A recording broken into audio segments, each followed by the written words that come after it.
জয় জয় শ্রী রাধার মন, জয় জয় নবল কিশোর, জয় গোপী চিত চোর প্রভু, জয় জয় মাখন চোর।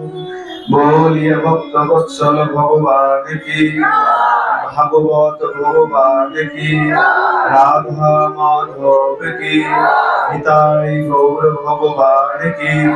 प्रेम से बोलो ईश्वर ईश्वर परमेश्वर सच्चिदानंद घन विग्रह, अनादिर आदि सर्वकारणेर कारण, अनंत कोटि ब्रह्मांडेर अधिनायक, नंदनंदन ब्रजेंद्र नंदन भगवान श्री कृष्णेर असीम अनुकंपाय असीम कृपाय आमरा सकले हरिकथा गुरुकथा भागवत कथा तथा भागवतीय कथा शुनबार मानुषे उपनीत हয়েছি। देखते देखते बांगला वर्ष शेष, আর কদিন বাকি আছে? পয়লা কবে? মঙ্গল। দেখতে দেখতে বছর শেষ করে নতুন বছর, ইংরেজিও বছর দেখতে দেখতে শেষ, নতুন বছর শুরু হয়ে 2-3 মাস হয়ে গেল, 4 মাসে পড়ে গেছে, আর দেখতে দেখতে বাংলা বর্ষ শেষ। দেখো আজকে একটু ভক্ত সংখ্যা কম, তাই তো? কেন? চরিত্র সেল চলছে, তাই তো? সব ফুটপাতে মাল সব ফুটপাতে লাগিয়ে দিয়েছে আর সেল চলছে। এখন তো আর আগের মতো সেল নেই, বলে এখন সেলের জন্য আলাদা করে তৈরি, তাই তো? আমি কি হতো বলে, দোকানে যেসব দ্রব্য যেসব পণ্য বিক্রয় হতো না, অনেকদিন পড়ে আছে, বিক্রয় হচ্ছে না, মালিক দেখছে দামে দামে ছেড়ে দাও, তাতে আমার লাভ না আসুক, ক্ষতি যেন না। আর এখন বলে এখন সেলের জন্য আলাদা করে তৈরি। মানে কি, মানুষ নিকৃষ্ট থেকে নিকৃষ্টতর হয়ে গেছে। মানে আগে যতটা ঠকাতো এখন তার থেকে বেশি ঠকায়। আপনি আগে কি চৈত্র সেলে গেলে ভালো জিনিসটা মোটামুটি কম দামে পেতে, না এখন কম দামের জিনিসটাকে দাম দিয়ে কিনে বাড়িতে আনছে। মানে একে অপরকে ঠকানোর জন্য আমরা ওতপ্রোত ভাবে লেগে রয়েছি, তাই তো? চেষ্টা করছি কতক্ষণে একজনকে টুপি পরিয়ে 2, 5, 10, 20 হাজার টাকা নিজের পকেটে ঢোকানো যায়। কিন্তু আমার গোবিন্দ কিন্তু তেমন নয়। আগেও যেমন ছিলেন, এখনো তেমন আছেন, আগামীতেও তেমনই। এ কারণে বলা হয় চৈত্র সেল ছাড়ো, সাধু সঙ্গ করো। প্রেম সে বলো, সাধু সঙ্গ করলে কি হয়? যারা চায় চৈত্র সেল জানি, এখানে এসছেন, আগামীতে যাবেন বা হয়ে গেছে, যাই হোক, এই সাধু সঙ্গে আসলে কি হয়? সাধু সঙ্গ কেন করা হয়? আপনি চাকরি খুঁজছেন, মার্কেটে যাননি, বাড়িতে বসে বসে চাকরি খুঁজছেন, মালিক আপনাকে ডাকবে? ডাকবে? আপনি চাকরি করার জন্য যে অফিসে চাকরি করবেন সেই অফিসেও গেছেন, হাতে ফাইল পত্র নিয়ে, যত যত ডিগ্রি আছে ফাইল পত্র নিয়ে ওই অফিসের সোফায় বসে রয়েছে, পা দোলাচ্ছেন, মালিক ডাকবে? তাহলে কি করতে হবে? আপনাকে এগিয়ে গিয়ে জিজ্ঞাসা করতে হবে রিসেপশনিস্টকে, তাই না? যেখানে ইন্টারভিউ চলছে কিনা, বা এখানে কোনো ভ্যাকান্সি আছে কিনা, যদি কোনো শূন্য পদ থাকে তাহলে আমি ইন্টারভিউ দিতে এসেছি, এই আমার জীবনপঞ্জি বায়োডাটা, এটা নিন, আর মালিককে বলুন যদি আমার ইন্টারভিউ থাকে তাহলে ইন্টারভিউ দিয়ে চাকরির যদি যোগ্য হই তাহলেই আমাকে নিযুক্ত করবে। যোগ্যতা ছাড়া তো নিযুক্ত করে না। তো মনে করুন আমরাও চাকরি খুঁজছি, কোথায়? গোবিন্দের চরণে? না, আমি রাধারানীর চরণে খুঁজি, গোবিন্দের চরণে খুঁজি। কে কে গোবিন্দের চরণে খোঁজে? সব অস্থায়ী চাকরি, বেসরকারি চাকরি সব। সরকারি চাকরি কে কে চায়? কে কে চায়? যদি সরকারি চাকরি পেতে হয় রাধারানীর চরণে লাইন দিতে হবে। প্রেম সে বলো, একমাত্র পার্মানেন্ট চাকরি যদি দিতে পারে সেটা হলো রাধারানী। কেন? গোবিন্দ পর্যন্ত রাধারানীর চরণে লুটিয়ে পড়ছে, ছুটে বেড়াচ্ছে রাধারানীর পিছনে পিছনে। মানে কি? সরকারকে রাধারানী। এই বৃন্দাবনে যদি যান, বৃন্দাবনের মালিক কে? তাহলে বৃন্দাবনের মালিক যদি রাধারানী হয়, দিকে লীলা তো করলো গোবিন্দ, কিন্তু মালিক তার চাকরি যদি দেওয়ার থাকে। এখন আপনি মনে মনে চিন্তা করছেন আমি মন্দিরে এসেছি, অর্থাৎ বৃন্দাবনে এসেছি, এখন বসে আছি চাকরি নেব, চাকরি নেব, রাধারানী তো তোমাকে ডাকবে। যে বলছেন রাধারানী কৃপা করলে আমার মধ্যে ভক্তি হবে না, আগে তোমাকে চলে এগোতে হবে। তুমি যদি এগিয়ে যাও তাহলে মালিক বলবে বেশ তোমার জীবন পঞ্জি দেখাও, তোমার যোগ্যতা দেখি, যদি উপযুক্ত হও চাকরি নাও। আর আমরা যদি মন্দিরে এসে মানে অফিসে এসেও যদি বসে থাকি, যোগ্যতা যদি না দেখাই চাকরি পাবো? যোগ্যতা কি? বলে যখন যখন ধ্বনি করে তখন তখন যদি মন প্রাণ ভরে আনন্দের সাথে যদি ধ্বনি না দাও, তাহলে রাধারানী চিন্তা করবে এ আমার যোগ্য নয়, একে চাকরি দেওয়া যায়। সবার মনে সরকারি চাকরির প্রয়োজন নাই, এই কারণে সবাই আনন্দের সঙ্গে ধ্বনি দিচ্ছে। সবার ইচ্ছা আছে, তাহলে সবাই প্রাণ ভরে প্রেম সে বলো। সবার নাম সিলেক্ট হয়ে গেছে। এই সাধু সঙ্গে আসলে কি হয় তাহলে এবার শুনুন। আচ্ছা, একটা উদাহরণ দেব, খুব সুন্দর একটা প্রসঙ্গ আছে, বুঝতে সুবিধা হবে, একটু মন দিয়ে শুনবে না। যারা কথা বলছেন সবাই শান্ত হয়ে যান, যেখানে জায়গা পাচ্ছেন না বসে পড়ুন। আজকে সময় নষ্ট হলে অসুবিধা আছে, যত সময় কমে যাবে তত কম শোনা যাবে। এক চোর চুরি করেছে। আচ্ছা, কেউ চোর নেই তো এখানে? আছে? আমি আছি। মিথ্যা কথা বলতে নাই, ভগবানের সামনে বসে কদাপি কখনো মিথ্যা বলতে নাই। আর যারা মিথ্যা বলছে তারা আমার শ্রোতা নয়। চোর আছে কেউ? আচ্ছা, ভালো করে বিচার করুন তো। ছোটবেলায় যখন লজেন্স খেতে, বিস্কুট খেতে খুব ইচ্ছা করতো, স্কুল থেকে বাড়িতে ফিরে কেউ বাবার পকেট থেকে মার ব্যাগ খুলে কেউ 1 টাকা 2 টাকা 5 আনা 10 আনা নেননি? নিয়েছেন? মনে পড়ছে? হ্যাঁ, একটু স্মৃতিতে যান পিছনে। তাহলে চুরি করেছেন কি? আরে যেরকমই হোক চুরি তো। না বলে নেওয়ার অর্থ যদি চুরি হয়, এটাও চুরি। তাহলে চোর এখানে সবাই বসে আছে, সাধু কেউ নাই, কিন্তু এসছি সাধু সঙ্গ করতে। কেন? এক চোর চুরি করেছে বড় একবার। চুরি যখন করেছে, এদিকে পুলিশ লেগে গেছে পেছনে, খুঁজছে চোরকে। চোরও ছুটছে, পুলিশও দৌড়াচ্ছে। আর ছুটতে ছুটতে চোর এখন খুঁজছে ভালো কোথায় জায়গা পাওয়া যায় যেখানে ঢুকালে চোর পুলিশ আমাকে ধরতে পারবে। বলে বেশ, ছুটতে ছুটতে হঠাৎ করে দেখেছে এরকম সাধু সঙ্গ একটা চলছে, আর চোর গিয়ে একদম মাঝখানে বসে পড়েছে। কেন বলে? এই প্রশাসন হোক, পুলিশ হোক, যেই হোক, যেখানে সাধু সঙ্গ চলে, ধর্মকর্ম চলে, সেইখানে কেউ ব্যাঘাত ঘটাতে চায়। কোথাও যদি হরিবাসর চলছে, সাধু সঙ্গ চলছে, ভাগবত কথা চলছে, এই প্রশাসনের থেকে এসে কোনো বিশেষ কাজ থাকলেও বিশেষ বিশেষ যদি কিছু না থাকে সেখানে কিন্তু ভঙ্গ দেয়। চোর একদম মাঝখানে বসে গেছে, সাধু সঙ্গে এসে বসেছে, কিন্তু মন কোথায়? মন রাস্তায়। পুলিশ যেদিকে যাচ্ছে ওর মন সেদিকে ঘুরছে। পুলিশ এদিক থেকে ওদিকে টহল দিচ্ছে, ও একবার এদিক থেকে এদিকে তাকাচ্ছে। পুলিশ ওদিকে যাচ্ছে তো ওদিকে দেখাচ্ছে। মন কোথায়? আরে আমি চোরের কথা বলিনি, আমাদের সবার কথা বলছি। মন কোথায় আছে? তো এখানে, নাকি রাস্তায় ঘুরছে? ঘুরছে না তো। ভালো করে চোর বসে বসে দেখছে পুলিশ একবার এদিকে একবার ওদিকে যাচ্ছে, অনেকক্ষণ টহল দিয়েছে। এই পুলিশটাকে, এই পুলিশ হলো আমাদের মায়া।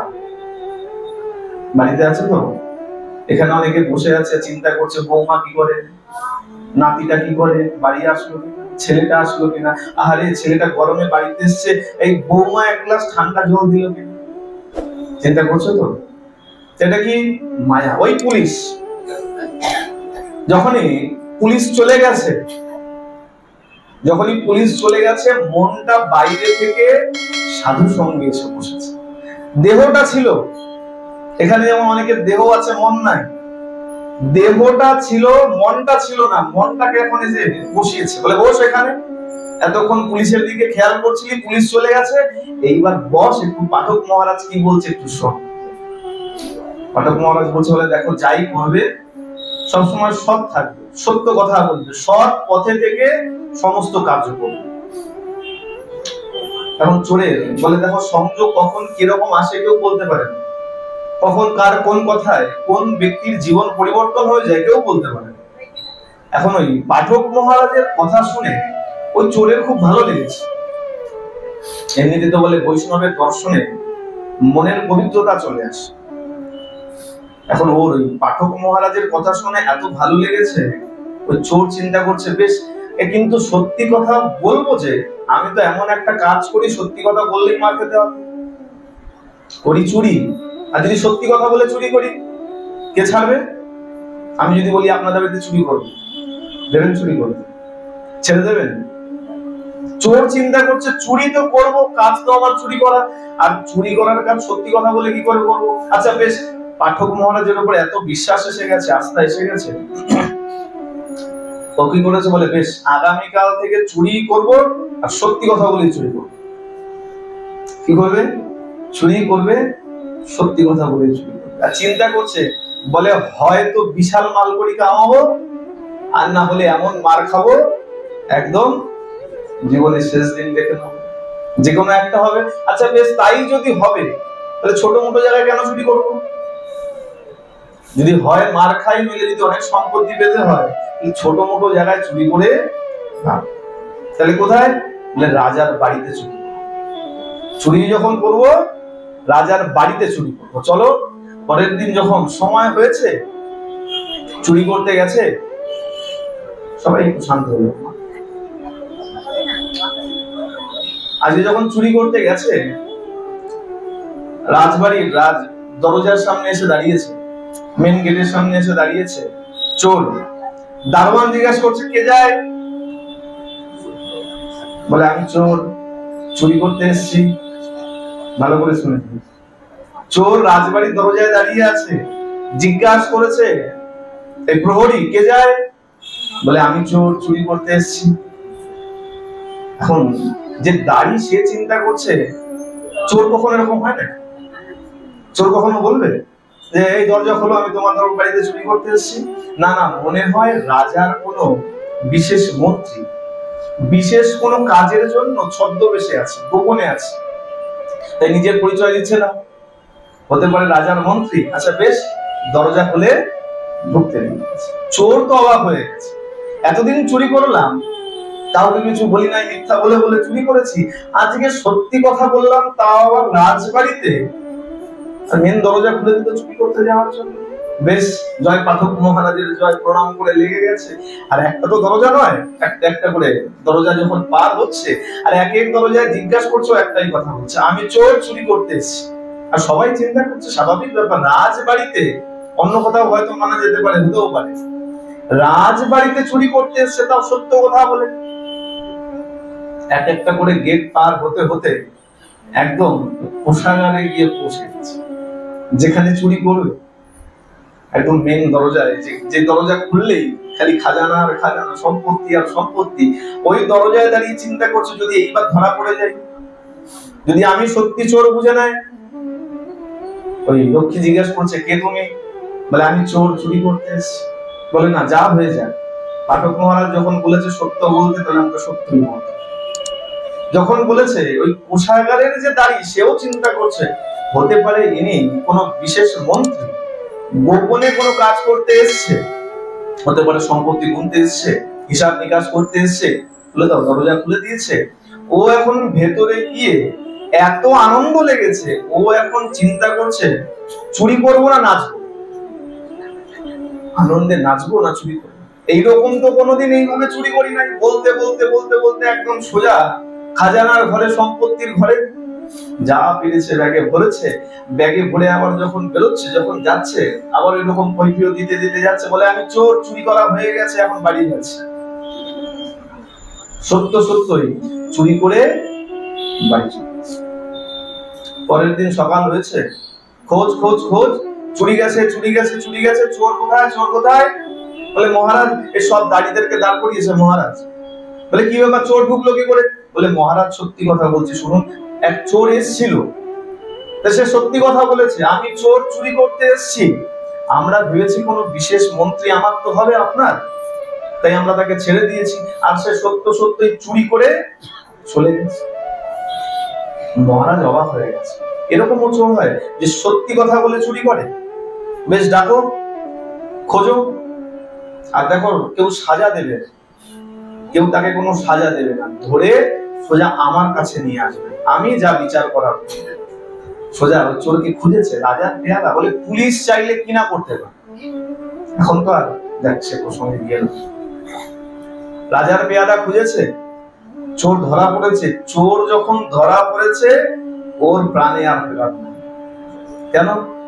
বলে হয়তো সম্পত্তি পেতাম, আর না হলে এমন মার খাবো জীবনের শেষ দিন দেখে নেবো। রাজার পেয়াদা যখন আবার ধরতে এসছে, তার মানে জীবনের শেষ দিন। এখন কাঁপতে লেগেছে। যাই হোক, ধরে নিয়ে রাজার কাছে দাঁড় করিয়েছে। রাজা বলছে, শোনো, এরকম চোর তো দেখিনি। তুমি সত্যি কথা বলে তুমি চুরি করলে, যখন তোমাকে জিজ্ঞাসা করেছে কে তুমি, তখন তুমি বলেছো আমি চোর। এরকম তো লোক দেখিনি। বলে মহারাজ সত্যি বলছি, আমি সত্যি চোর, আর আমি আপনার কোষাগার থেকে এই অর্থ পরিশোধ চুরি করে নিয়ে গেছি। বলে তো অদ্ভুত চোর। দেখো, আমাকে সন্তুষ্ট করার জন্য, আমার মন জয় করবার জন্য আমার সামনে দাঁড়িয়ে কত রকমের ব্যক্তি কত রকমের মিথ্যা কথা বলে। আর তুমি চোর, তুমি জানো তোমার প্রাণদণ্ড পর্যন্ত হতে পারে, তা সত্ত্বেও তুমি আমার সামনে দাঁড়িয়ে অকপটে স্বীকার করছো তুমি চোর, আর তুমি চুরি করেছো। বলে হ্যাঁ মহারাজ, আমাকে আমার পাঠক মহারাজ বলেছে যে কাজই করিস না কেন সৎ পথে সত্যি কথা বলে। বলে বেশ, এই তোমার এই সত্যতা দেখে, তুমি যে সত্যভাষী, এই সত্যভাষী দেখে আমার এত ভালো লেগেছে। যাও, আমি তোমাকে আমার প্রধান মন্ত্রী পদে নিযুক্ত করব। কি করলো? প্রধানমন্ত্রী পদে নিযুক্ত করল। চোর এখন চিন্তা করছে, ছিলাম কি হলাম। আচ্ছা, যা ছিলাম তো ছিলাম, যা হলাম তো হলাম। হলাম কার জন্য? পাঠক মহারাজ। আচ্ছা, শুধু পাঠক মহারাজের জন্য নয়। পাঠক মহারাজ তো ওর মন যখন বাইরে ঘুরছিল তখন তো প্রবচন করছিল। তাহলে হলাম কি করে? মনটাকে যখন সাধু সঙ্গে এনে বসালাম, আর সেই মন যখন সাধু সঙ্গে লাগালাম, সেই কথাতেই আমার কাজ সম্পন্ন। প্রেম সে বলো। সাধু সঙ্গ আপনার জীবনকে পাল্টে দিতে পারে। তখনই সম্ভব যখন আপনার মনটা বাইরে থেকে এই সাধু সঙ্গে এসে বসবে। শুধু দেহটা নয়, দেহ বসে থাকলে কোনো কাজ নাই, কিন্তু যখন মনকে ধরে সাধু সঙ্গে বসাতে পারবেন আর বক্তার কথার প্রতি আপনি বিশ্বাস রাখতে পারবেন, তখনই আপনার কল্যাণ সম্ভব, নচেত সম্ভব। প্রেম সে বলো। আমরা একটু চৈত্র সেল দেই। হ্যাঁ, চৈত্র সেল দেবো নাকি রীতিমতো যেরকম পাঠ হয় সেরকমই শুনবো? আচ্ছা আসুন, এই বৈশাখ মাস আসছে, তা বৈশাখ মাসে যখন 2-3 দিন বাকি আছে, একটু বৈশাখ মাসের কিছু বিশেষ কাজের কথা শুনি, তাহলে কাজ দেব। সাধু সঙ্গ সার্থক হয়, তাই তো? বলছে দেখো, বৈশাখ মাস যখন আসে, বৈশাখ মাসে কিছু বিশেষ করণীয় কর্তব্য আছে। তার মধ্যে প্রথম কর্তব্য হচ্ছে ব্রহ্ম মুহূর্তে স্নান। অনেকে মাঘ স্নান করতে পারে না ঠান্ডার জন্য, বলে না যে স্নান ওই ঠান্ডার সময় কি করে ব্রহ্ম মুহূর্তে স্নান করবো, সম্ভব নয়। বলে দেখো, অজুহাত দেখাবে না, ভগবান তার জন্য ব্যবস্থা রেখেছে। তুমি মাঘ মাসে স্নান করতে পারো না ঠান্ডার জন্য, ভালো কথা, ভগবান বললেন তাহলে বৈশাখ মাসে করো। মাঘে করতে পারো না, বৈশাখে করো। এখন তো ঠান্ডা নাই, উপরন্তু এত গরম, আপনি আর ঘুম ভেঙে যায়, তাই তো? তা বৈশাখ মাসে প্রথম করণীয় কর্তব্য হচ্ছে প্রাতঃকালে স্নান, ব্রহ্ম মুহূর্ত। সোজা কথায় 3:30 থেকে 4:30 মধ্যে যে স্নান, তাকে বলা হয় ব্রহ্ম মুহূর্তের স্নান। আর তারপরে করলেন, তারপরে মোটামুটি যদি বেশি বিলম্ব হয় 6টার মধ্যে স্নান করে নাও। কিন্তু আমাদের তো কপাল খারাপ, বলে আমরা ঘুম থেকে উঠি 10টার সময়। কত ছেলে মেয়ে আছে, ইয়াং ছেলে মেয়ে বিশেষ করে, বলে 10টা 11টা 12টা ঘুম থেকে ওঠে চিন্তা করে আমাদের ভাগ্য কবে জাগবে। আরে তুই তো ঘুমিয়ে আছিস, তোর ভাগ্য আর জাগবে কি? তুই 11টা পর্যন্ত পড়ে পড়ে ঘুমাচ্ছিস আর চিন্তা করছিস তোর ভাগ্য জাগবে। যাদের ভাগ্য জাগার তারা ভোরবেলা উঠে, তারা উঠে যায়, তাদের ভাগ্যও জেগে যায়। বলে কর্ম করো, তাহলে তোমার ভাগ্য আপনি আপ জাগবে। আর রাত 12টা 1টা 1:30 2টা পর্যন্ত ওই আমাদের ভালো যন্ত্র আছে, ওটাই তো এখন সর্বের সাথী, তাই না? ওইটা ছাড়া আর কিছু চলে। আপনি খেতে দেবেন না, চলে যাবে, কোনো অসুবিধা নাই।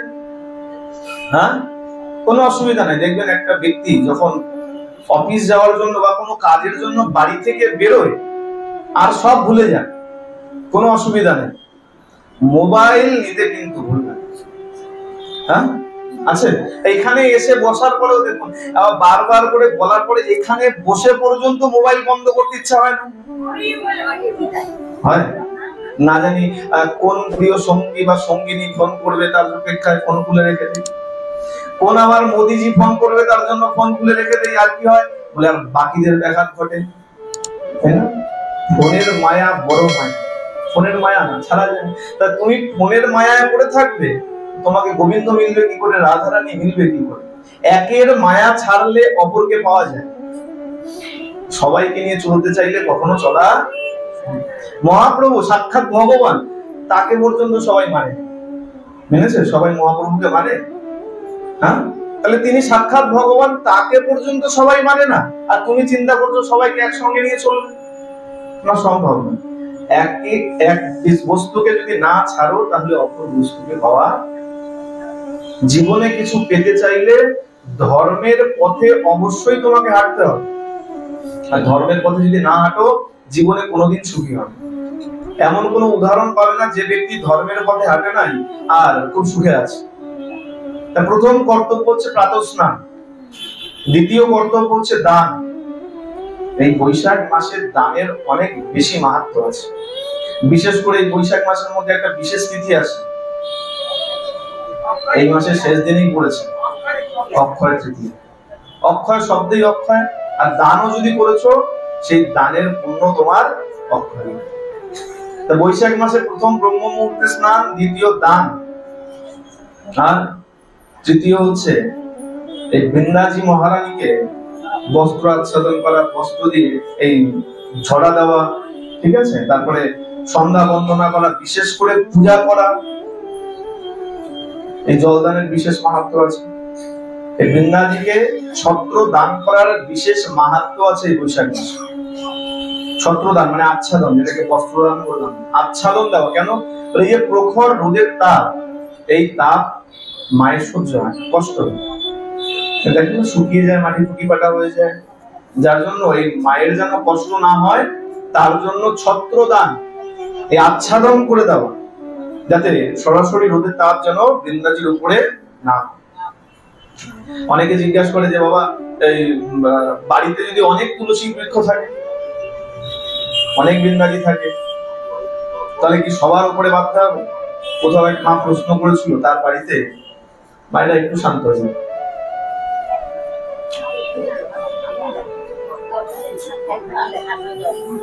কি বসার অসুবিধা হচ্ছে নাকি?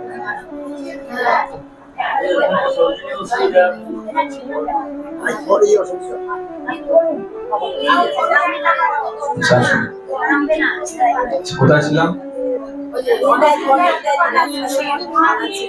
তুলসী বন। আচ্ছা, কোথাও প্রশ্ন করেছিল যে অনেক বৃন্দাজি আছে আমার বাড়ি, অনেক টব আছে, যদি সম্ভব হয় সবার উপরে ঝরা বেঁধে দেবে, আর যদি সম্ভব না হয় অন্তত একটা টাইম বিকেল বেলা করে অবশ্যই সব বৃন্দাজিকে জলদান করো।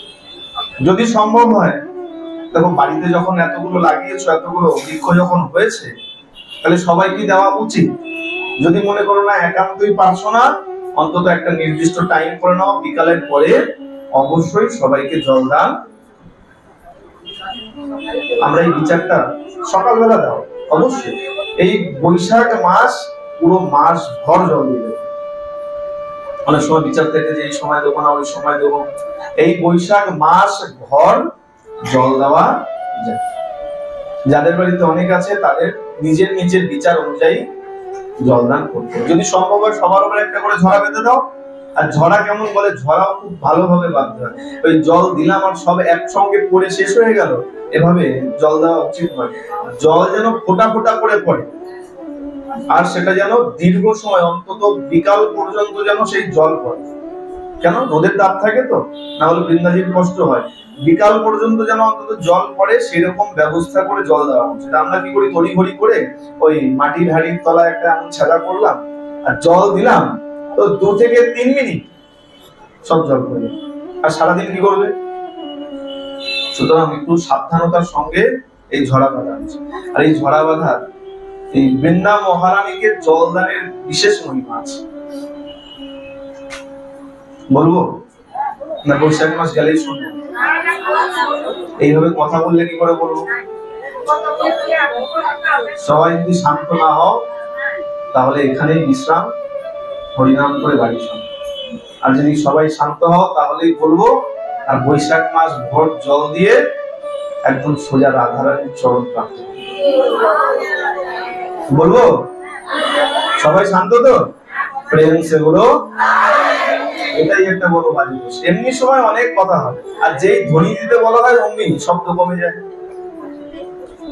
হয় কথা যদি বলো তাহলে ধ্বনির সময় যেন জোর থাকে, আর যদি কথা না বলো ধ্বনির সময় জোর না থাকে। সবাই মিলে একসঙ্গে প্রেম সে বলো। সবাই শান্ত, এক মনে শুনো। খুব সুন্দর প্রসঙ্গ আছে। এক বণিক এই বৈশাখ মাসে জল দিলে কি হয়? আচ্ছা, আরেকটা ছোট কাজ আছে, সেটা বলে দিই। এই বৈশাখ মাসে বিশেষ করে সাত্বিক আহার গ্রহণ করা উচিত। বাকি যে বছর যা করছো করছো, কিন্তু যদি সনাতনী হও, হিন্দু যদি হয়ে থাকো, অবশ্যই এই বৈশাখ মাস ভর সাত্বিক আহার গ্রহণ করা উচিত। যারা বৈষ্ণব তাদের আলাদা করে বললে আপনি, তারা এমনিতেই সারা বছর সাত্বিক আহার গ্রহণ করে।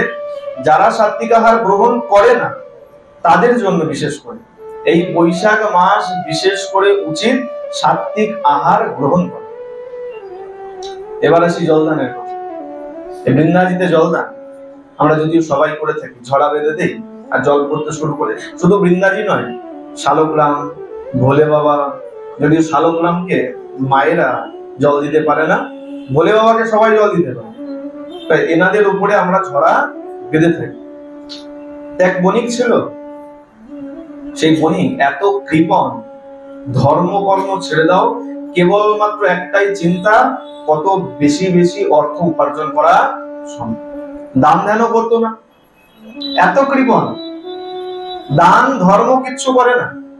আর জানবে, দান যদি না করেছো পরবর্তী জীবনের জন্য তোমার কিছু সঞ্চয়, যত দান করবে, যা দান করবে, দান অনেক অনেক বিভিন্ন রকমের দ্রব্য দান করা যায়, ছত্র, পাদুকা, জলপূর্ণ ভরা, অর্থ।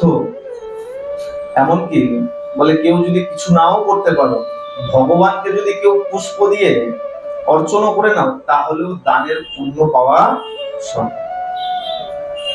এখন এই বণিক এত কৃপণ ছিল, কেবলমাত্র অর্থ অর্থ অর্থ অর্থ করে সময় কাটে। আর তার যে পত্নী, স্ত্রী নয়, স্ত্রী আলাদা, আমরা এখন খালি বলে ফেলি স্ত্রী, পত্নী হও, সহধর্মিনী হও, পেতনি হয়েও না, পত্নী হও, দুটোই তো একই রকম। কে পেতনি কে পত্নী বোঝা মুশকিল না। এখানে কেউ পেতনি নেই, এখানে সবাই পত্নী আছে, সব মায়েরা আমার বসে আছে। আর সহধর্মিনী কি করে? বলে সংসারকে সৎ পথ দেখায়, যে পথে গেলে ধর্ম কর্ম হবে, যে পথে সংসার ভালো থাকবে, উন্নতি হবে, সেই পথ দেখায়। এরকম তার পত্নী কি করেছে? সাধু সঙ্গ করে, সাধু সঙ্গে কোথাও থেকে শুনে এসছে, এরকম কোথাও ভাগবতের আয়োজন হয়েছে, আর সেখান থেকে শুনে এসছে যে বৈশাখ মাস সাত্বিক আহার করো, ভগবানের নাম কীর্তন করো, আর বৃন্দা মহারানীর পূজা অর্চনার সঙ্গে সঙ্গে বৃন্দা মহারানীকে জলদান করো। জলদান করলে তার যা পুণ্য, বলে 100 বর্ষ পর্যন্ত গণনা করলেও সেই পুণ্য গণনা করে সমাপ্ত করে। প্রেম সে বলো।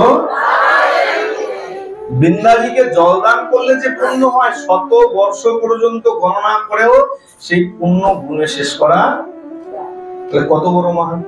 শুনে এসছে, এসে এখন স্বামীকে বলছে, স্বামী শুনুন, অন্য যা সারা বছর যা করেন করেন, এটা বৈশাখ মাস, এই বৈশাখ মাসে একটু বৃন্দাজিকে অন্তত জল দান করো। বলে শোনো, এই ধর্মকর্ম তুমি যা করছো করো, আমাকে টানাটানি করো। আমি ব্যবসা নিয়ে আছি, আমাকে অর্থ একাট্টা করতে হবে, অর্থ সঞ্চয় করতে হবে, এই নিয়ে ভালো আছি, আমি এই নিয়ে থাকবো, ধর্মকর্ম যা করার। বলে আরে একটু খালি বৃন্দাজিকে জল দিয়ে দিন। বলে অত সময় নাই, তাই তো আমাদেরও সময় নেই।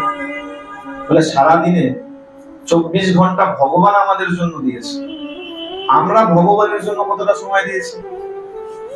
কতটা সময় দিয়েছি? এখানেও মিথ্যা কথা বলি, বলি না? বলি তো, কি বলি? ঘুম চোখ খুলেই ভগবান সারাটা দিন তুমি ভালো রেখো, তোমার নাম করবো, তোমায় ডাকবো, আর যেই বিছানা থেকে পাটা নিচে নামালাম অমনি সব ভুলে গেল। এখানেও স্বামীকে বলছে সারা বছর যা করেছেন করেছেন, একটু বৃন্দাজিকে জলদান করুন, একটু ধর্মকর্ম করুন।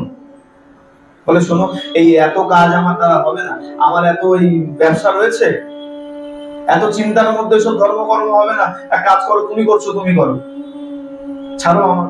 বলে বেশ, চলে গেছে। আচ্ছা, যারা সহধর্মিনী তারা কিন্তু এত সহজে ছাড়বে,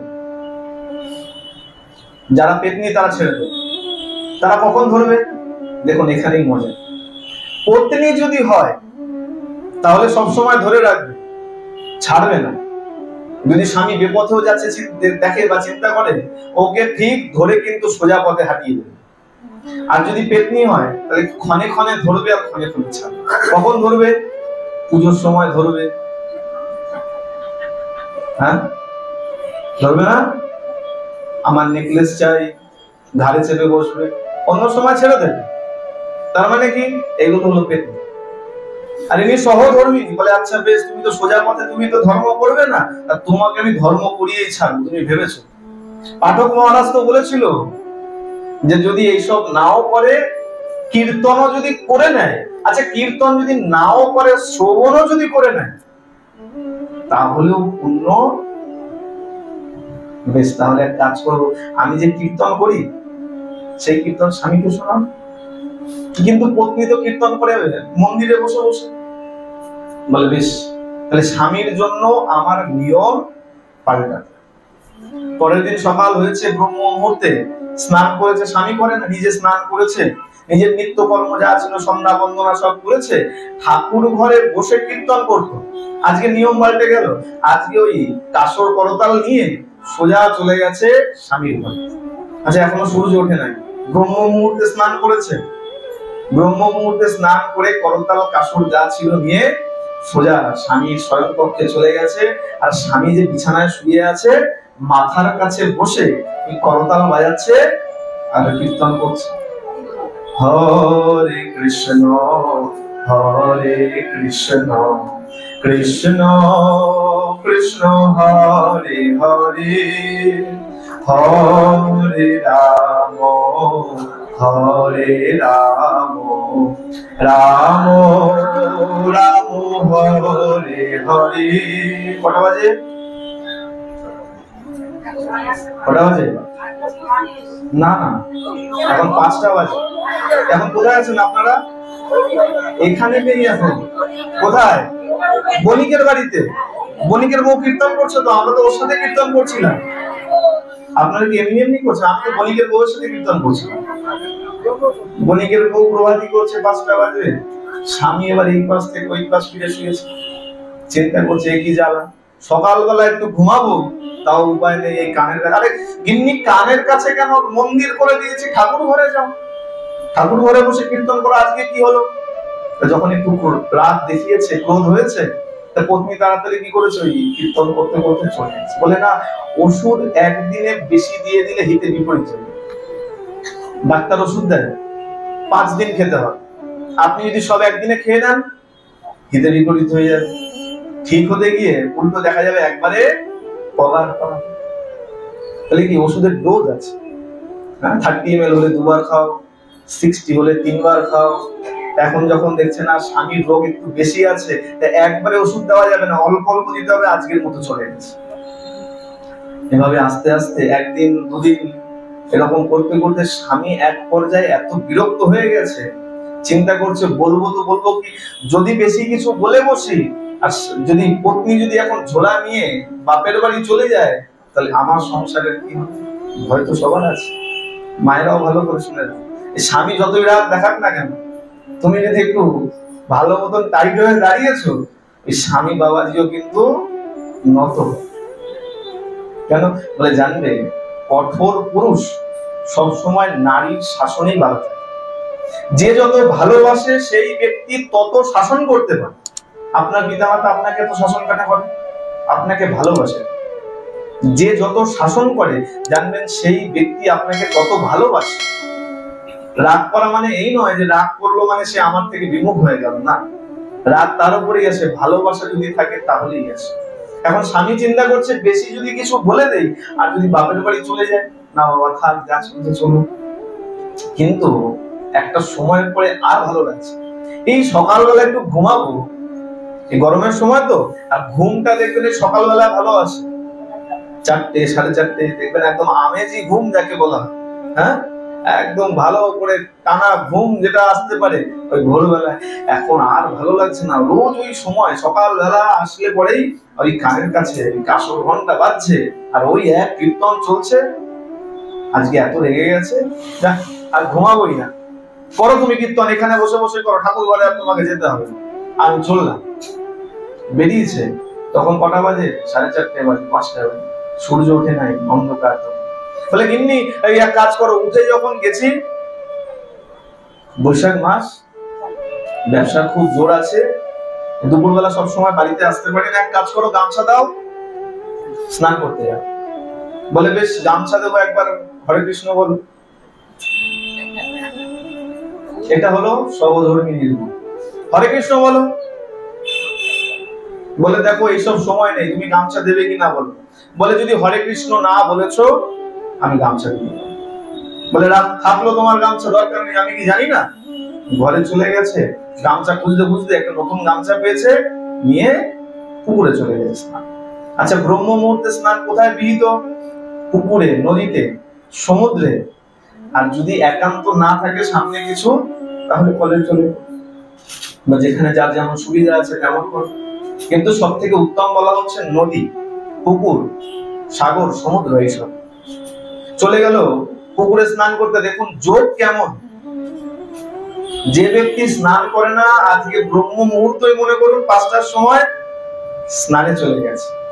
এখন গিন্নি চিন্তা করছে, আরে আরে গেল তো গেল, নতুন গামছা নিয়ে গেছে, ও দিয়ে তো গা মুছতে পারবে না, মা থাকে না, মুছতে পারবে না, কি করবে? ওই পুরোনো গামছা নিয়ে তাড়াতাড়ি পিছু যখন গেছে, ও গিয়ে দেখে গামছা ভিজিয়ে ফেলেছে। বলে আচ্ছা এক কাজ করো, এই ভিজিয়ে যখন ফেলেছি আজ নাও, কালকে তো ব্যবহার করবো, ভালো করে ধুয়ে মেলে দেই, পরের দিন ব্যবহার করা যায়। ওই গামছাটাকে, নতুন গামছাটাকে ধুয়ে মেলে দিয়েছে দড়িতে। আর কোথায় মেলেছে? যেইখানে তার পত্নী ওই পরিক্রমা লাগিয়ে তুলসীর টব এনে যেখানে রেখেছিল তার উপরেই মেলে। ভালো করে শুনবেন, যেখানে তুলসী বৃক্ষ থাকে তার আশেপাশে কাপড় জামা মেলতে নেই। কাপড় তো কাপড়, কাপড় জামার ছায়া যেন বৃন্দাজির উপরে না পড়ে। আর বৃন্দাজি কোথায় লাগাতে হয়? বৃন্দাজিকে এমন জায়গায় লাগাতে হয়, বৃন্দাজির ছাওয়া যেন আপনি যে পথ দিয়ে হেঁটে যাচ্ছেন তার উপরে না পড়ে। এসব বিচার তো এখন আমাদের মধ্যে নাই, যেখানে ইচ্ছা হলো একটা লাগিয়ে দিলাম। হ্যাঁ, না, বৃন্দাজিকে এমন জায়গায় লাগাতে উচিত বৃন্দাজির ছাওয়া যেন তোমার চলার পথে না পড়ে। এমন যেন না হয় বৃন্দাজির ছাওয়া পড়ে আছে আর তুমি তার উপর দিয়ে হেঁটে চলে যাও, এটাতেও অপরাধ। কি করলো? আচ্ছা, বণিক কিন্তু পুরোনো গামছা মেলেনি, বাড়িতে গিয়ে আবার এই কাজ কেউ করে বসবেন না, বলতেও তো ভয় লাগে। বণিক কি করলো? নতুন গামছা ব্যবহার করেনি, ধুয়ে মেলে দিয়েছে। এদিকে নিজের সব কাজ করে, খাওয়া দাওয়া সব কর্ম করে চলে গেছে কাজে, পত্নী নিজের গৃহকর্মে লেগে গেছেন। সারাদিনের কাজ করে যখন ওই বণিক বাড়ি ফিরছে, আর বৈশাখ মাস, হঠাৎ করে কালো বৈশাখী উঠে যায়। কালকেও যেমন ঝড় হয়েছে, এদিকে হয়েছে কিনা জানি, হয়েছে, এদিকেও হয়েছে। কাল বৈশাখী কখন কোথায় কিভাবে উঠবে কেউ বলতে পারে না। আকাশ ভালো আছে, হঠাৎ করে ঝড় শুরু হয়ে গেল, আর এমন কাল বৈশাখীর ঝড় উঠেছে, এক মস্ত বড় গাছের ডাল ভেঙে পড়ে ওই বণিকের মাথার উপরে পড়ে বণিক সেখানেই গোবিন্দায়। হয় না, দেখবেন বিপদ, বলে না আমার কেন বিপদ হবে না, কেউ বলতে পারে না। তুমি গাড়ি চালাচ্ছ না, হয়তো অন্য গাড়ি এসে তোমাকে মেরে দিয়েছে। তোমার কপালে যখন নিয়তি লেখা আছে, তুমি যেখানেই থাকো না কেন মৃত্যু তোমার। একটা ছোট পাখি একটা প্রসঙ্গ আসে খুব সুন্দর, বলে দেখো নিয়তি যেখানেই থাকবে তোমাকে সেখানে গিয়ে উপস্থিত হতে হবে, ভালো থাকো আর খারাপ থাকো। একটা ছোট টুনটুনি পাখি উড়ে বেড়াচ্ছে বৈকুণ্ঠে, তো গরুর চিন্তা করছে পাখি এখানে ওড়ে কেন। ভগবানকে জিজ্ঞাসা করেছে, ভগবান বলছে শোনো গরু, এই আর কিছুক্ষণ পরেই ওর মৃত্যু লেখা আছে, আর কিছুক্ষণ পরেই এক সর্প এক সাপ ওকে খেয়ে নেবে। বলে আচ্ছা বেশ, দেখি এবার মজা কিরকম। গরু কি করেছে, ওই টুনটুনিকে ধরে নিয়ে চলে গেছে বহু দূরে এক পাহাড়ে, এক গুহার মধ্যে, যেখানে গাছপালা নাই, ওই গুহার মধ্যে রেখে যখন আসছে হঠাৎ করে দেখতে পায় ওই গুহার পাশের থেকে এক সাপ বেরিয়ে ওই পাখিটাকে খেয়ে দিচ্ছে। চিন্তায় পড়ে গেল, কিরকম হলো, আমি অপরাধী হয়ে গেলাম। ভগবানের কাছে গিয়ে জিজ্ঞেস করলো, প্রভু এ কেমন হলো? বলে শোনো, ওই পাখির মৃত্যু নিশ্চিত ছিল, কিন্তু পাখি এইখান থেকে অত দূরে উড়ে কি করে যাবে? উঠতেও তো সময় লাগবে, পাখির তো উঠতেও সময় লাগবে, কিন্তু তোমার তো সময় লাগে না, তাই তুমি মাধ্যম হয়ে গেলে, তুমি তাকে উড়ে নিয়ে ওইখানে রেখে দিয়ে আসলে, আর ওই সর্পের খাওয়ার কথা ছিল, ওই সর্প খেয়ে। নিয়তি যখন যার লেখা আছে, তাকে হেঁটে হোক গাড়িতে হোক সেই জায়গায় গিয়ে উপস্থিত হতে। নিয়তি ছিল এমন ঝড় উঠেছে, মস্ত বড় গাছের ডাল ভেঙে সেই বণিক সেখানেই গোবিন্দায়। যমদূত এসেছে, টানতে টানতে নিয়ে গেছে কোমরে দড়ি বেঁধে, কিন্তু শাস্তি যতই দেওয়ার চেষ্টা করে, কোন শাস্তি তার উপরে কার্যকর হচ্ছে। মহারাজ যমরাজ বলছে বিচার করো, এর কেমন হচ্ছে, তোমার বিচারে কোনো ভুল আছে, চিত্রগুপ্ত খাতা খোলো, ভালো করে আবার মেলাও, নইলে একে শাস্তি দিলেও শাস্তি ব্যর্থ কেন হয়ে যাচ্ছে, ভালো করে দেখো, শেষ পর্যন্ত, জীবনের শেষ পর্যন্ত দেখো। খাতা খুলে যাচ্ছে, মহারাজ পাপ আর পাপ, কিন্তু অন্তিমে গিয়ে দেখছে একটা ছোট্ট পুণ্য কোথা থেকে দেখা যাচ্ছে। কি পুণ্য? বলে এই যে মারা গেছে, আজকে সকালবেলা এ বৃন্দা মহারানীকে জলদান করেছে। তাকে জলদান করেছে, বলে ভক্তি যদি পেতে যাও একমাত্র বৃন্দা মহারানী, ভক্তি দেবীর কৃপা ছাড়া রাধারানী পর্যন্ত কৃষ্ণ প্রেম পায়। রাধারানী পর্যন্ত বৃন্দা মহারানীর ভজনা করেছিলেন, তৎপশ্চাৎ গিয়ে গোবিন্দের প্রেম গোবিন্দকে লাভ করেছে। বলিয়ে ভক্তি মহারানী কি, বৃন্দা মহারানী কি। তা বলছে আজকে জলদান করেছিলেন কতটা? 7 ফোঁটা জল করেছিল। ওই যে নতুন গামছা মেলেছিল মনে আছে তো, তার থেকে ফোঁটা ফোঁটা করে 7 ফোঁটা জল প্রবেশ করেছে। আচ্ছা তাড়াতাড়ি আসো, যারা যারা ধরে নিয়ে এসেছিল তাদেরকে ডাকো।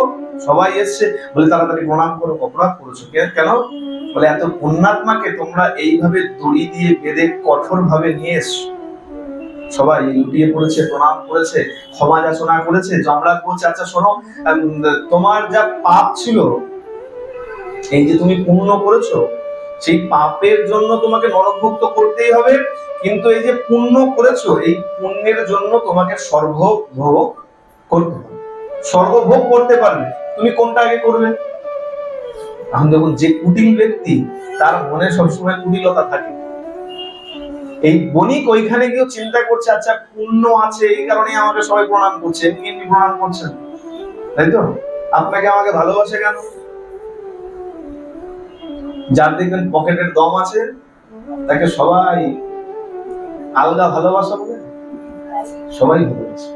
যদি আপনি কথা নাও বলেন, আপনি ওদিকে মুখ ঘুরিয়ে হেঁটেও যান, এই পার থেকে দরকার হলে চিৎকার করে ডাকবে, দাদা বৌদি কেমন আছেন, কেমন আছেন। আর যদি পকেটের দম না থাকে না, পাশের থেকে গায়ে থেকে ডাক ভেসে চলে যাবেন। এক ব্যক্তি গরিব ছিল, যখনই যাকে দেখা হতো, জয় শ্রীকৃষ্ণ, রাধে রাধে, জয় নিতাই, গরিব থাকার কারণে কেউ পাত্তা দিত, কেউ উত্তরও দিত না, চলে যেত পাঁচ দিন। যেমন আমি অনেককে বলি, দেখলে পরে মায়েদেরকে বিশেষ করে জয় রাধে রাধে রাধে, অনেক মা দেখা যায় একগাল হাসি হেসে চলে যায়, তখন আমার খুব রাগ হয়। তাহলে কি শোনালাম আর কি হলো? যখনই সাক্ষাৎ হবে, আরে ভালো লাগে তুমি জয় নিতাই বলো, আমার রাধেকে ভালো লাগে না তুমি নিতাইকেই ডাকো, কিন্তু প্রত্যুত্তরে অবশ্যই কারো না কারো নাম উচ্চারণ করা উচিত, অবশ্যই। আজকে থেকে ওই গুড মর্নিং গুড ইভিনিং এসব ছাড়ো। যখনই দেখা হবে হয় রাধে রাধে, হয় জয় নিতাই, জয় গৌর, জয় শ্রীকৃষ্ণ, যেটা ভালো লাগে যায়। যদি আমি নাও বলি, দেখে নিয়েছেন তো অবশ্যই একটা এই প্রমোশন করা উচিত, বলা উচিত জয় নিতাই জয় রাধে, যাকেই দেখা হোক না। এই ব্যক্তি গরিব থাকার কারণে সবাইকে বলতো, কেউ বলতো না, চলে যেত। হঠাৎ করে ভাগ্য ঘুরে গেছে, এমন খাজানা বেঁধে গেছে, কোথাও থেকে গুপ্তধন পেয়ে গেছে, অনেক টাকার মালিক হয়ে গেছে, রাজার থেকেও বেশি সম্পদ হয়ে গেছে, রাজা পর্যন্ত এখন ওকে তোষামত করে। এখন পাড়া দিয়ে যখন হেঁটে যায় রাস্তা দিয়ে, উল্টো সবাই ওকে সম্বোধন করে জয় শ্রীকৃষ্ণ। ও কি বলে? বলে দেবো। কি বলে? বলে দেবো। যে দেখছে জয় নিতাই, বলে দেবো। রাধে রাধে, বলে দেবো। তোর বউ মায়ের সময় বিরক্ত হয়ে গেছে, বলে আচ্ছা ব্যাপারটা কি বলতো, এই সবার মতো তুমিও পাল্টে গেছো। বলে কেন রে, আমি পাল্টালাম কোথায়? বলে আগে তুমি সবাইকে বলতে রাধে রাধে জয় নিতাই জয় শ্রীকৃষ্ণ, আর এখন তোমাকে সবাই বলে আর তুমি খালি বলো বলে দেবো। বলে এটা বুঝলি না? বলে শোন, ওরা কেউ আমাকে জয় নিতাই জয় রাধে জয় শ্রীকৃষ্ণ বলে না, তাহলে ওই যে আমার লক্ষ্মী এসছে না, সম্পত্তি এসছে না, তাই আমি বলে দিই বলে দেবো। মানে আমাকে তো বলে না, কাকে বলে? আমার সম্পত্তিকে বলে, আমার লক্ষ্মীকে বলে। তাই আমি কি করি, আমি বিকালবেলা যখন বাড়ি ফিরি, তিজোরি খুলে আলমারি খুলে ওই সম্পত্তির সামনে দাঁড়িয়ে সবার নাম ধরে ধরে বলি, ওমা তোমাকে অমুকে জয় রাধে বলেছে, অমুকে জয় নিতাই বলেছে, অমুকে জয় শ্রীকৃষ্ণ বলেছে, আমাকে তো বলে নাই। ওই যে আমার লক্ষ্মী আমার সম্পত্তি এসে তাকে বলেছে, তাই আমি বলি বলে দেবো।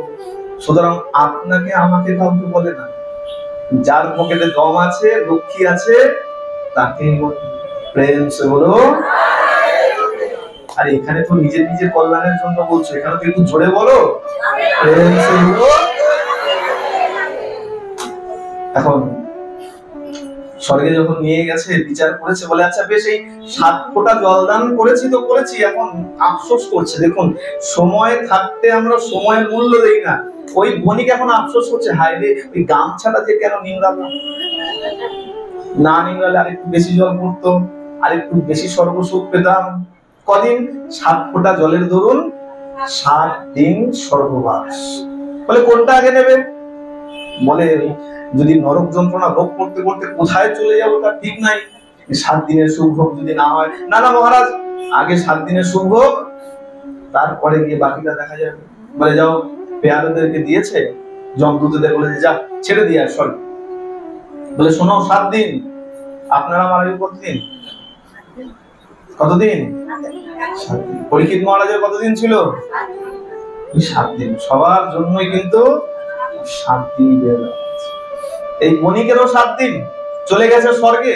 বণিক চিন্তা করছে, আচ্ছা ওই 7 ফোঁটা জলের জন্য যদি এই 7 দিন এরকম 5 স্টার হোটেলে থাকতে পারি, আচ্ছা স্বর্গসুখ মানে কিন্তু হোটেল আর কিছু না।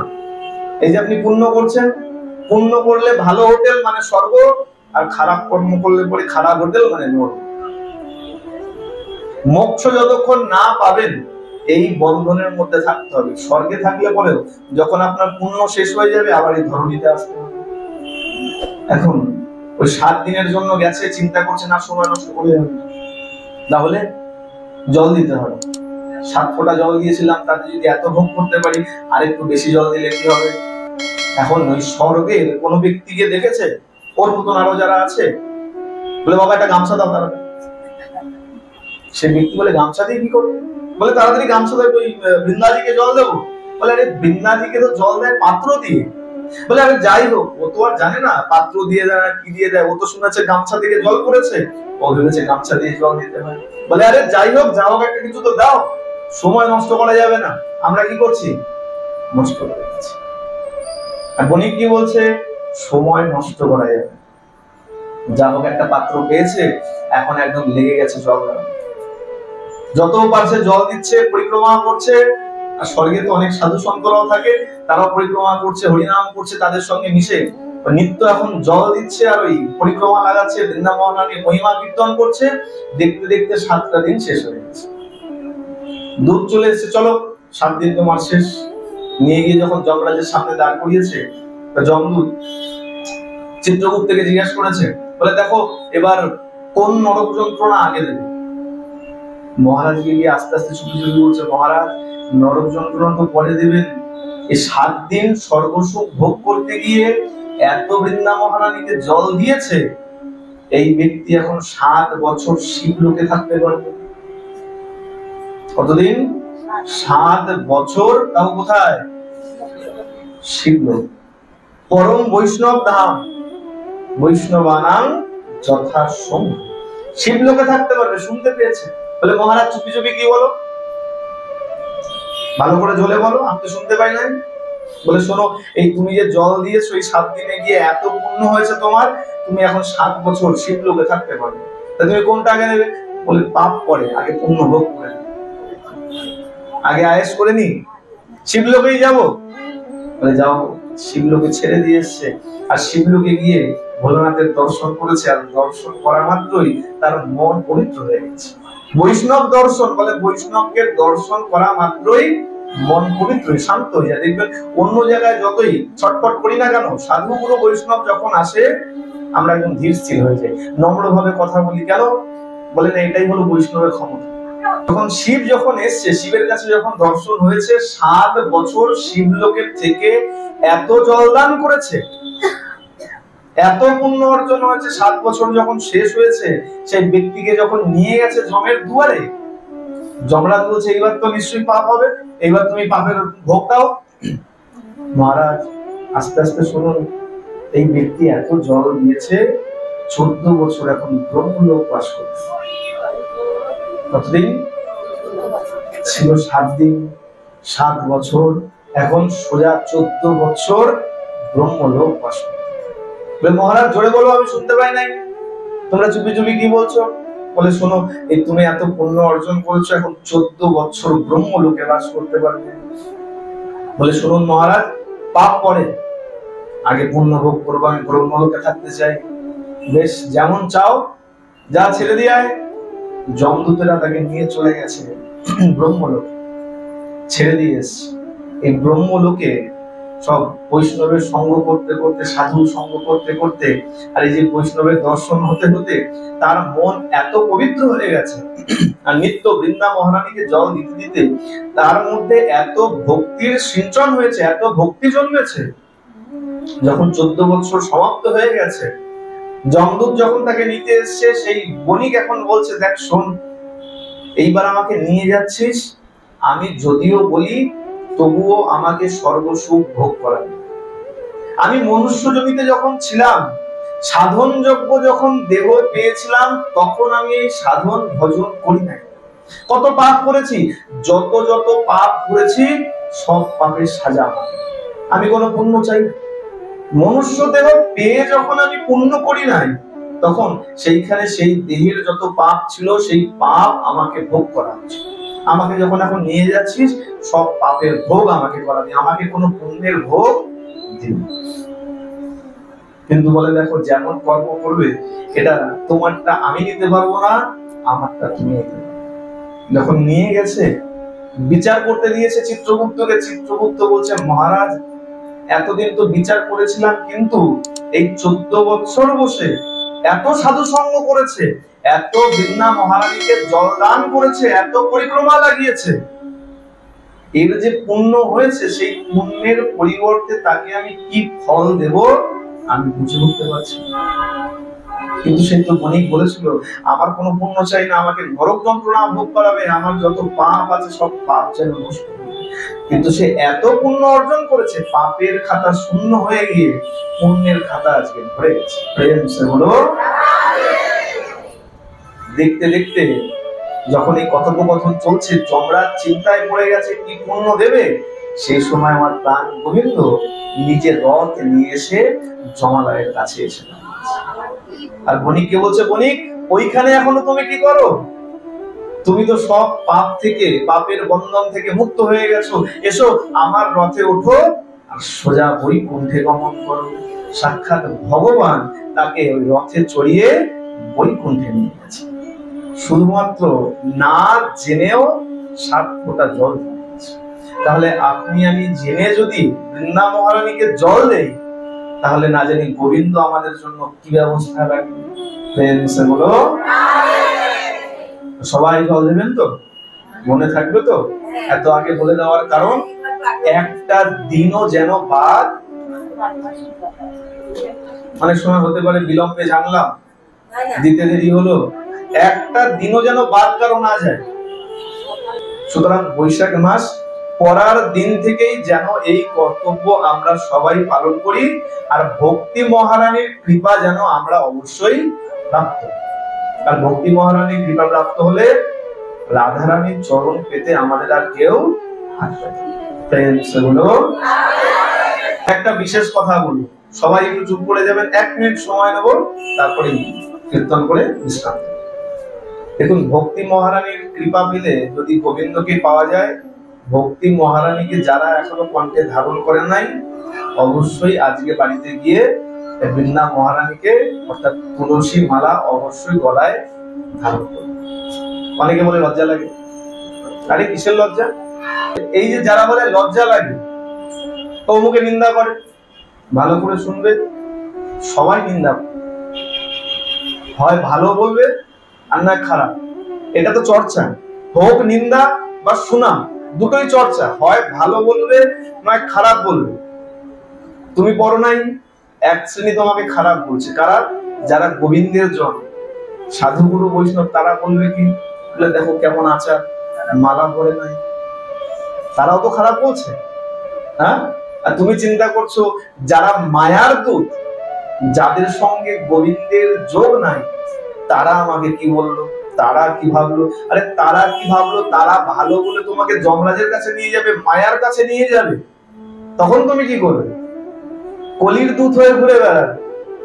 আর যদি সাধুগুরু বৈষ্ণবের কথা শোনো, তাদের যদি সৎ ব্যবহার আচার যদি পালন করো, একদিন না একদিন ঠিক তুমি গোবিন্দের ধামে পৌঁছাবে।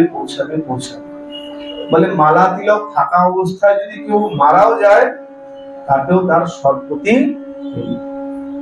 সুতরাং সবাই চেষ্টা করবে না। দেখুন, অদ্ভুত বিষয়, যে জিনিস সঙ্গে নিয়ে যাওয়া যাবে সেই জিনিস আমরা কেউ করি। আমার গলায় মনে করুন একটা ধাতব চেন আছে, আপনি যান, যখনই পুরাতে যাবে না, শ্মশানের লোক খুলবে না, আপনার ছেলে মেয়ে আগে বলবে, এই বাবাকে পুড়িয়ে আর ওই মালা রেখে কি হবে, চেন রেখে কি হবে, 5 তোলা সোনার চেন গলায়, তাড়াতাড়ি খোল, তাড়াতাড়ি খুলে নেয়। কিন্তু পরিয়ে কি দেবে? তুলসীর মালা পরিয়ে দেবে। চন্দন দিতে লজ্জা লাগে, তিলক কাটতে লজ্জা লাগে, বলে যখন মরবে আগে তোমার কপালে চন্দনের তিলক দিয়ে দেবে। যে জিনিস সঙ্গে নিয়ে যেতে পারবো, চিতাতেও যে আমাকে সঙ্গ দেবে, যে ভক্তি মহারানী চিতাতেও তোমার সঙ্গে থাকবে, বলে ভয় পাস না, আমি তো আছি, তোকে দিয়ে আসার দায়িত্ব আমার। ভক্তি মহারানী তোমাকে সঙ্গে থেকে একদম বৈকুণ্ঠ ধাম পর্যন্ত দিয়ে আসবে, কিন্তু তাকে আমরা সঙ্গে রাখতে অবশ্যই সবাই মালা পরবেন। সনাতন ধর্মে যখন জন্ম হয়েছেন, এটা গর্বের বিষয়। অবশ্যই সবাই মালা তিলক ধারণ করবেন, লজ্জা কিছু নাই। 1 দিন 2 দিন 3 দিন বলবে, তারপরে এমনি চুপ বলো। আসুন আর বিস্তারিত বলছি না, এই বৈশাখ মাহাত্ম্য শ্রবণ করে, জলদানের মাহাত্ম্য শ্রবণ করে এখানেই ভাগবতী কথা বিশ্রাম দিচ্ছি। শ্রী গুরু প্রেমানন্দে নিতাই গৌর সীতানাথ হরি হরি, শ্রী শ্রী সনাতন প্রেমানন্দে হরি হরি, শ্রী শ্রী রাধা গোবিন্দ প্রেমানন্দে হরি হরি। জয় শ্রী রাম।